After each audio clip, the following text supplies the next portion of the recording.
बताने में हमको बड़ा खराब लगता है। जानते क्या खराब लगता है? क्यों जानते हैं? आप ग्रेजुएशन पास करके यहाँ आए हैं और हमको ही बताना पड़ता है या किसी टीचर को ही बताना पड़ता है, बार-बार मोटिवेशन देना पड़ता है कि नहीं बेटा ये कीजिए, वो कीजिए, भाई-बहन ये कीजिए, तो बड़ा खराब लगता है। ये खुद को आपको ज़िम्मेवारी का एहसास होना चाहिए कि हम क्या लाइफ़ में कर रहे हैं, है ना? जैसे हम लोग दरोगा के मानने की तैयारी कर रहे हैं, अगर हम 6 महीना अपने आप को झोंक देते हैं, ऐसे जीवन हमारा बेहतर हो सकता है। तो इससे आसान क्या हो सकता है? कभी खेत में काम करके देखिए, हम लंबा समय तक खेत में काम किए हैं, बोझा-वोझा ठप छप सब ढोए हैं, है ना? मोरी भी ढोए हैं, मोरी भी कबारे हैं, तो हम जानते हैं कितना दुःख होता है वहाँ पर, समझे ना? उससे कई गुना आसान है पढ़ाई।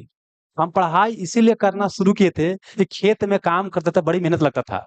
वही बीच में एक दिन कहाँ गए, पटना आ गए, अब पटना किसी के रूम में चल गए कुकर में के भात खा लिए। इतना टेस्टी लगा कि मत पूछिए। जब सूते पंखा तक चला के बाप रे बाप! ये तो कितना मज़ा है। नहीं, माने कुकर में के भातो मिल रहा है, हरा सब्ज़ी भी मिल रहा है। ओकर बाद बाबू क्या है कि नौकरी हो गया, घर जगह त अलगे इज़्ज़त मिल रहा है। खेत में भर दिन काम करते रहिए, कुछो नहीं मिलता है। तो उससे कई गुना आसान ही है कि नहीं है?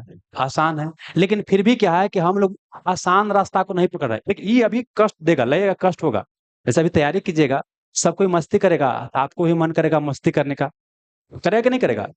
लेकिन अभी का मस्ती या कल का मस्ती आपको डिसाइड करना है। अगर अभी मस्ती कीजिएगा, तो कल हो सकता है कि जीवन बेहतर ना हो।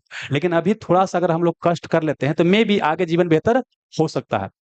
और एक चीज़ ये भी ध्यान रखिएगा कि आपका जो कम्पटीशन है ना, ये दूसरा से नहीं है। अगर ल कई कई सारा बच्चा बोलता है कि सर कोई आता है सीनियर टाइप आदमी ना, तनी मूंछ दाढ़ी वाला ना, तो डर लगे लगता है। कि बाबू इतना वो एजेड टाइप आदमी लग रहा है, ओकरा भाई मेरिट में छँटल है, तो हमको कैसे होगा? ठीक ना? देखिए, अगर ऐसा होता तो कभी कम एज के लइकन के नौकरी होता? नहीं होता। लेकिन यही बार दरोगा का एग्ज़ाम देखिए, कम एज के बच्चा का नहीं हुआ है, पहला बार में नहीं हुआ, हुआ है। आपको असली कम्पटीशन जो है खुदे से है, खुद से ही आपको असली कम्पटीशन है। मतलब खुद से कम्पटीशन मतलब ये है कि अगर डेली अपने आप को आप इम्प्रूव कर रहे हैं, तो समझिए कि आप अच्छा डायरेक्शन में जा रहे हैं। आज सेट बना रहे हैं, आज आपको 30 से 35 नंबर आता है।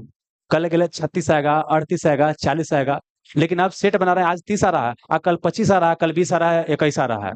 तो ये क्या है? डाउनफॉल हो रहा है। तो कई बार क्या होता है, ये भी देखिएगा कि मेरिट तक ये बच्चा चला जाता है। लेकिन उसके बाद क्या होता है कि हिम्मत हार जाता है, ठीक ना? या पढ़ाई-लिखाई छोड़ देता है। कई लोग को ये भी लगता है कि हम तो मेरिट तक पहुँच गए हैं, तब अगला बार तो कन्फर्म नौकरी है ही है। आपको ये लग रहा है कि अगला वाला कन्फर्म है, आप पढ़ाई नहीं कर रहे हैं। लेकिन सामने वाला बच्चा और बच्ची क्या कर रहा है, खून पसीना एक कैले है। वो जूनियर ही आपका है, अनुभव कम ही है, लेकिन वो आपसे आगे निकल जाएगा।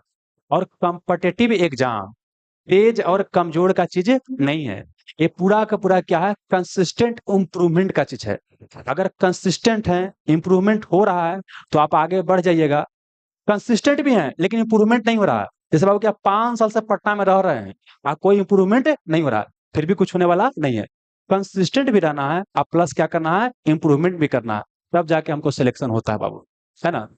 और सिलेक्शन की प्रक्रिया होता है, बड़ा बोरिंग होता है बड़ा कठिन होता है। आप पूरा साउंड पढ़ ले हैं, पूरा लाइट पढ़ ले हैं, फिर भी पढ़े पड़ेगा।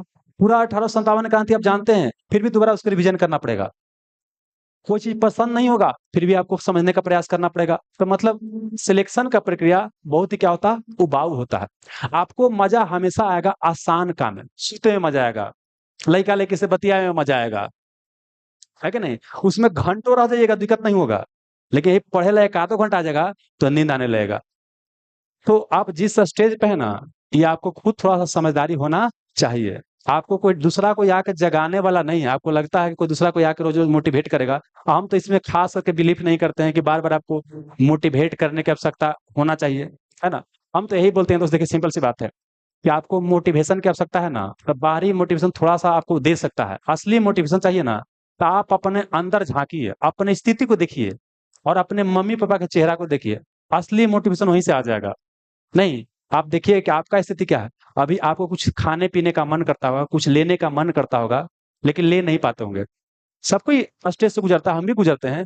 बाहर में खाने का मन करता था, 1-1 रुपया का हिसाब रखते थे। बता रहे हैं अपने बारे में हम बाबू, कि हम 2014 तक के 1-1 रुपया के हमारे पास हिसाब है। अभी हमारे पास कॉपी है। कोई-कोई महीना में वो कितना रुपया खर्च हुआ है, ठीक ना? लिखने से 2-3 फायदा होता है। क्या फायदा होता है? कहाँ-कहाँ पैसा ज़्यादा खर्च हो रहा है और कहाँ-कहाँ कम, कहाँ बचाया जा सकता है। ऐसे ही हम लोग जब पढ़ाई करते हैं ना, तो पढ़ाई के दौरान भी क्या अगर लिखते चलते हैं ना, जैसे कि बता रहे हैं, बहुत फायदा करता है।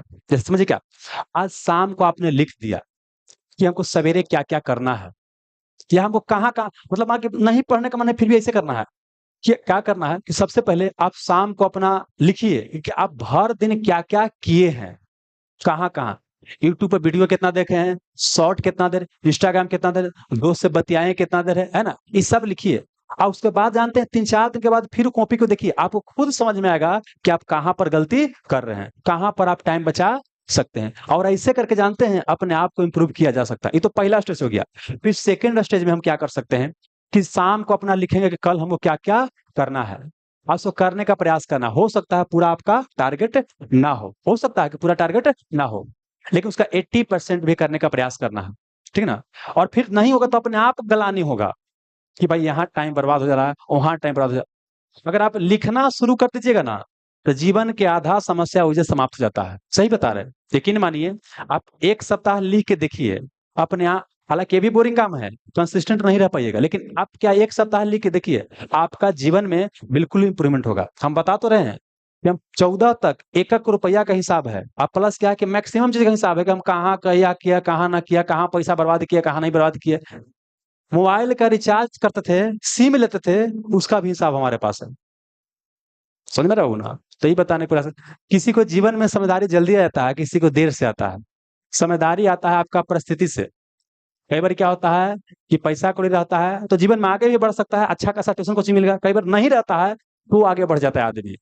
लगता है कि हमारे पास नहीं है, तो बस यही एक तरीका है, जिसके माध्यम से अपने जीवन को हम बदलाव कर सकते हैं। ठीक है ना? तो बस यही बोलेंगे हम आपसे आशा करते हैं कि इस बार दरोगा एग्ज़ाम कैसों क्या करना है? छोड़ना है। किसी तरह से क्या करना है? छोड़ना है। इसके लिए खून पसीना आप भी एक कीजिए, हम भी एक करेंगे। ये अकेले नहीं होगा, आपको भी करना है, हमको भी करना है और बाकी ज़्यादा भाषणबाज़ी नहीं करेंगे, है ना? बाकी यहाँ पर आते हैं, चलिए। हुँ। ऑनलाइन वाले भाई-बंधु को भी बहुत-बहुत धन्यवाद। अपना कीमती समय हमको दे रहे हैं, है ना? आइए।